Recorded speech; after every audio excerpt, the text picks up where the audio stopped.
We are at Kickapoo Creek, a project that we've been working on for about 3 years. It was basically a restoration of this beautiful stream here to kind of increase fish habitat and macroinvertebrate habitat. So what we have been doing is sampling this stream twice a year since 2009, looking at how fish respond to this restoration of habitat.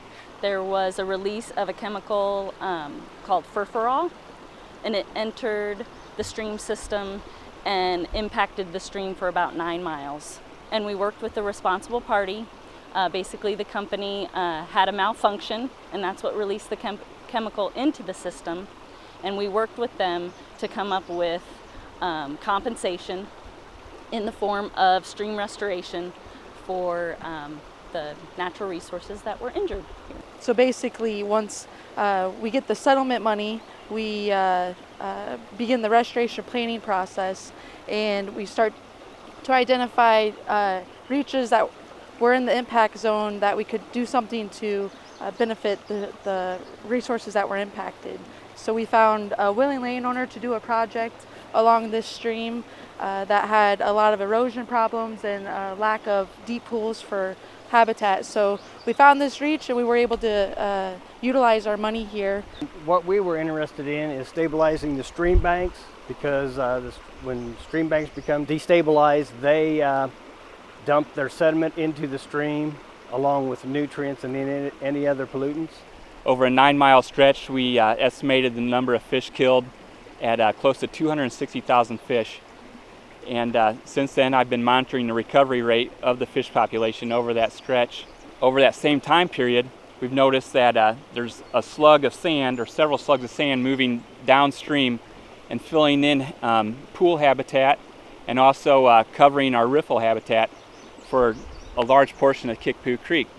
So we contracted with USGS, and by doing that, we had access to one of the nation's foremost experts on stream restoration, Don Roseboom. Our job here was to put a design together for the stream restoration that allows the flood energy that usually erodes the bank and destroys the farmers' fields to create habitat. And we did this through the use of the rock riffle. It's a technique developed by Bob Newberry, an engineer in Canada, and has been very successful on streams all over North America. My role here is to document the physical properties of the channel, and this is not only to give you an indication of the pool habitat for the fish, but also to verify hydraulic and sediment transport models that were done as part of this study.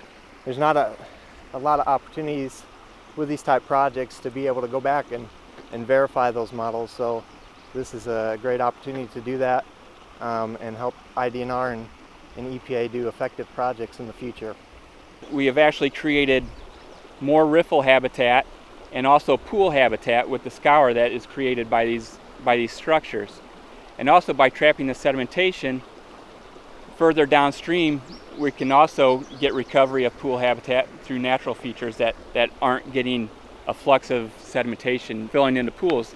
I took my ichthyology class out to the stream this semester, and I gave them beforehand. I said, how many species you think they'll catch? And most of them would say about 10 or maybe 12. We ended up catching 46 species in this stream. Students have gotten fish ID experience, they've gotten fish sampling experience, then they get the whole data analysis portion.